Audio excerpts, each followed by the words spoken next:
Hai nakama, apa kabar? Selamat datang di channel Anime Haki. Pada video kali ini kami akan mereview One Piece chapter 1066 yang akan mengungkap beberapa fakta di dalamnya. Oke, tanpa berlama-lama lagi, mari kita bahas bersama-sama.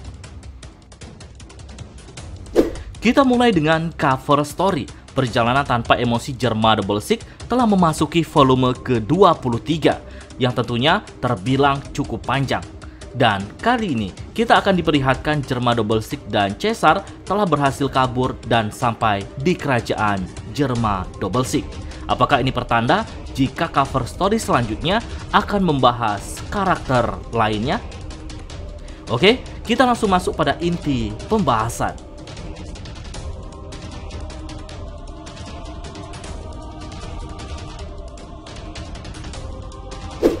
One Piece chapter 1066 akan banyak mengisahkan sisi lain dari tragedi Ohara.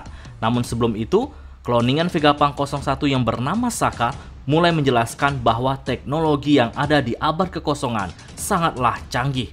Hal itu juga ditemukan dengan temuan mesin, meski untuk pembahasan kali ini kami belum mengetahui mesin apa yang dimaksud, apakah itu salah satu senjata kuno atau ada yang lainnya.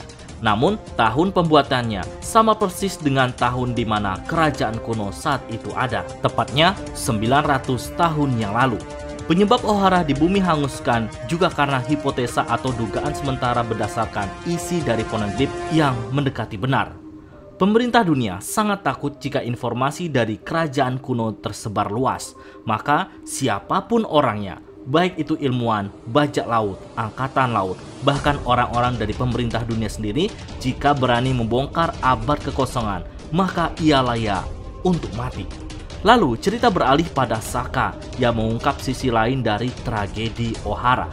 Ya, sejak chapter 391 sampai 398, kita sudah mengetahui betapa mengerikannya tragedi Ohara.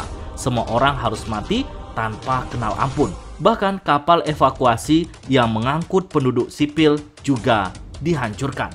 Nah, sesuai dengan cerita dari Saka, jika dulu sebelum berada di Pulau Ohara, Clover sangat terobsesi dengan abad kekosongan. Rasa ingin tahu yang mendalam membuatnya harus mengarungi seluruh dunia untuk mengumpulkan literatur, atau bisa dibilang salah satunya menyalin batu poneglyph yang tersebar di seluruh dunia. Meski sudah 10 kali ia ditangkap dan dihukum, tapi tetap saja Clover tidak pernah berhenti untuk terus melanjutkan penelitiannya. Belum diketahui apakah salinan keempat rod poneglyph juga ia miliki atau tidak. Namun jika ia punya, maka itu artinya Vegapunk juga telah mengetahui keempat isi poneglyph tersebut. Tapi besar kemungkinan Clover tidak memiliki salinan keempat poneglyph tersebut. Namun yang jelas, Clover telah banyak mendapatkan salinan poneglyph hingga bisa mengungkap sebagian sejarah kerajaan kuno. Hal ini dibuktikan Vegapunk yang mampu meniru teknologi kerajaan kuno, meski pengakuan Saka ini masih sebagian kecil teknologi yang ditiru.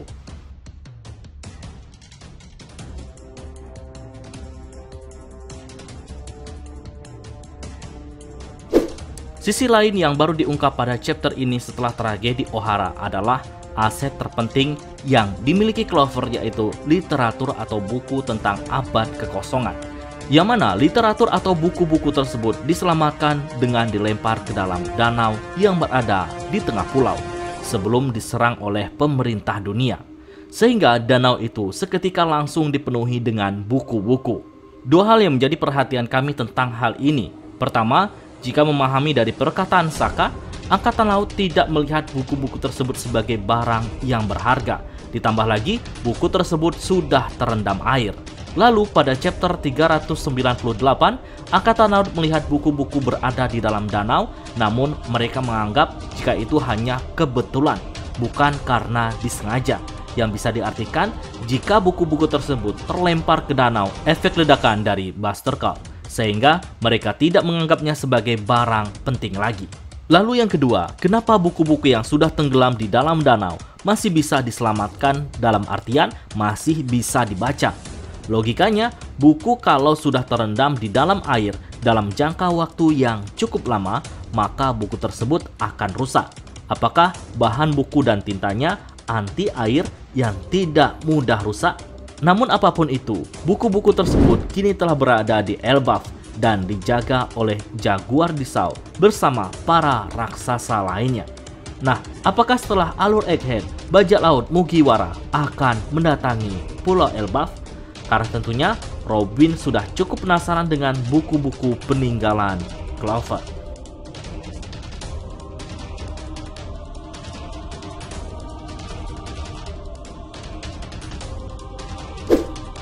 Sampai sejauh ini begitu banyak spekulasi yang menyebutkan jika Kuzan adalah bagian dari pasukan revolusi atau orang yang pro terhadap mereka. Namun terlepas dari itu, Kuzan telah memiliki peran penting dari terselamatnya aset berharga Ohara, yang mana Kuzan telah menyelamatkan Nico Robin dan juga Kuzan telah menyelamatkan Jaguar Dissau agar dianggap ia telah mati oleh pemerintah dunia. Mungkin sebagian nakama ada yang bertanya-tanya, bukankah setelah dibukukan Kuzan seharusnya Saul mati? Ya, jika nakama masih ingat, tidak semua serangan es Kuzan bersifat membunuh.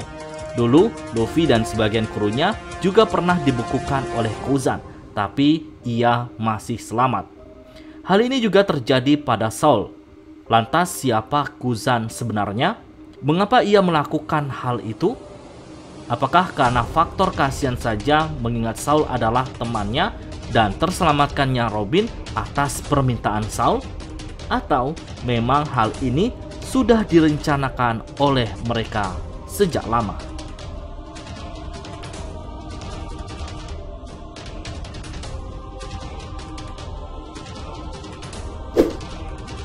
Sisi lain, setelah tragedi Ohara, kita juga dikejutkan jika Clover berteman dengan Vegapunk dan juga Dragon. Fisik Vegapunk dulu rupanya sangat aneh. Belum diketahui apakah bentuk fisiknya memang berasal dari sukunya atau memang dia sendiri yang memiliki fisik seperti itu. Namun ketika sudah tua, kepalanya sudah tidak panjang lagi dan lebih mirip dengan Albert Einstein dengan lidah menjulur. Di chapter ini pula kita mengetahui Dragon sangat marah atas insiden Ohara dan kematian temannya. Hingga terbentuklah tentara revolusi yang beranggotakan Kuma dan Ivankov. Nah, walaupun Vegapunk menolak untuk bergabung dengan pasukan revolusi, rupanya sampai saat ini mereka masih berteman dan merencanakan hal besar untuk melawan pemerintah dunia. Kita tunggu saja hal gila apa yang akan dilakukan Dragon dan Vegapunk nantinya. Lalu, di akhir chapter, Luffy yang penasaran dengan bangkai robot raksasa berusaha untuk mencari cara untuk menghidupkannya.